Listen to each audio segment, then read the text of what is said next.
This is my impetus, what gets me going,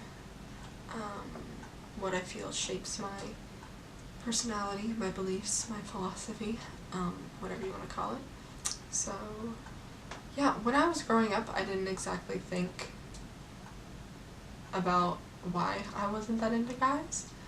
I just sort of thought that I just didn't really care about being in a relationship or anything like that until I got to my sophomore year of high school, when I started to see this one guy, and we were dating for a couple of months, but basically the whole time I kind of felt like I just had a guy best friend that I would hold hands with, and I didn't exactly like it all that much any more than being friends with him. So I ended it with him, and I probably dated one more guy after him that year. And then my best friend and I went to California, and we stayed with her aunt and her aunt's girlfriend. Growing up, I wasn't really exposed to much gay. Going to California and being around all that it was different.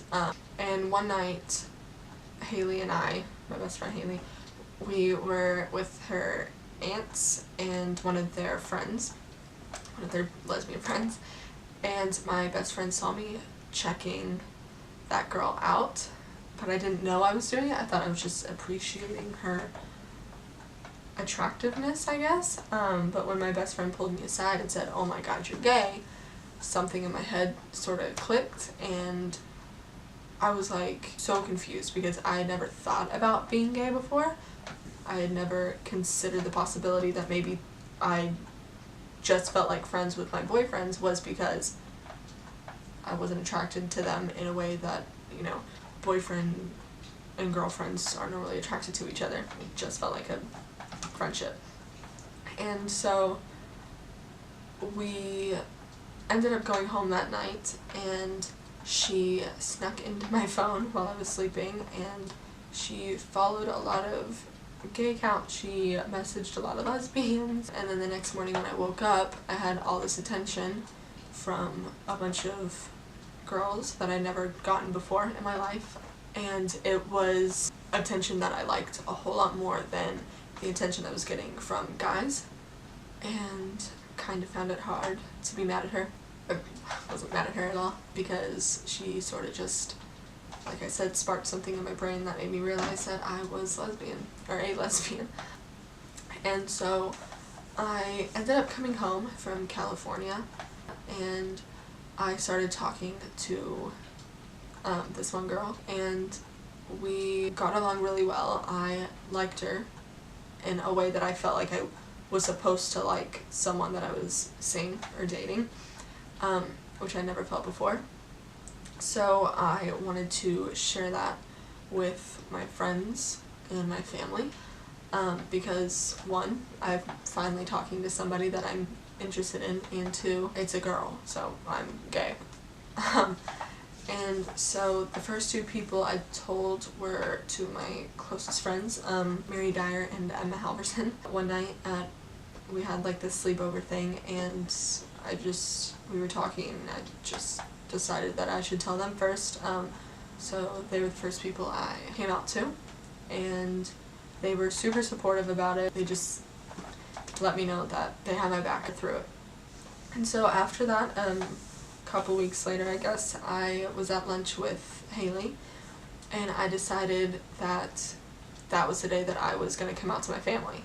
So we left lunch, and I sat down at her house, and I pulled out my phone, and I started recording a video, and I said in the video that I had something pretty big and important to tell them, and that they shouldn't be scared or anything. I'm okay, I'm not in danger or anything, because the way I was saying it kind of suggested something else. But I just ripped the band-aid and I said, I'm into girls. I wasn't emotional recording the video, nor was I emotional or nervous sending it. I was just anxious to see what they were going to say and reply back to it. I wasn't nervous because I know my family. I know that they're accepting of all sorts of different people, different walks of life, I guess. So I knew that this wasn't going to be that big of a deal, or that bad of a deal, I guess I should say. So I started getting their replies back, and they just sort of all kind of came in at the same time. Within like 2 minutes, everybody had replied, and the messages that they were sending filled me up with love, and you know, I knew that I was supported by my family, which mattered the most to me. So I didn't know what to do besides bawl my eyes out. And I did not expect to cry, let alone cry hysterically. I just cried for about 20 minutes straight while I kept going back and like reading their messages and stuff. And after that, after I came out to them, they didn't stop being supportive. They kept it going, I guess. In fact, this year they went to Gay Pride with me, and that was something I'll never forget because I didn't really understand how much support I had until they started to get involved in my life, asking how me and that girl were, asking like what should I wear to Pride, stuff like that.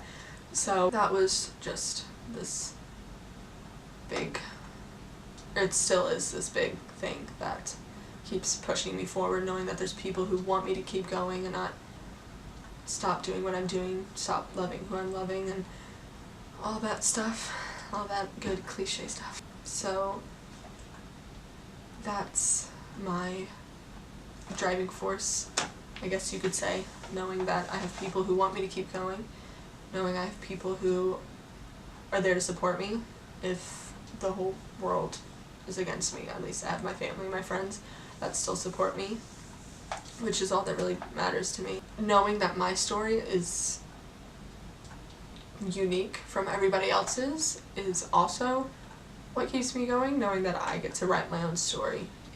That also sounds cliche, but I get to write my own story, which is my life. I get to make up the rules as I go, or plan ahead, which I tend to do. That's my impetus. I just get out of bed because people want me to, people need me to, and so yeah, that's it.